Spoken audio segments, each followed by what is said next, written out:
neza mwiriwe neza nizere ko muri amahoro nanjye ndamahoro cyane. Amazina yanjye nitwa Clarisse, nkaba ngiye kujya mbana namwe hano kuri Rwanda Shine TV. Nejejwe no kuba tubafite mu muryango mwiza, turanezerewe cyane.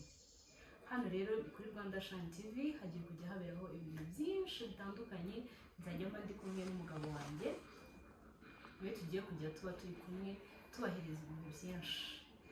Tuganira ku bintu byinshi bitandukanye, ijambo ry'Imana, love story. Ese ntabwo mukeneye love story yacu? Umva bizaba ari ibicika.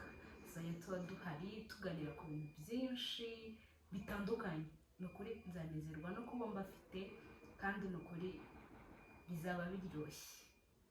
Rero nakagaruka,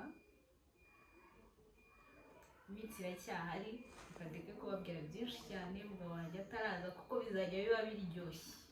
Ni umuntu uba ufite story za danje, mbese azajya aba ahari cyane, tuzabizera.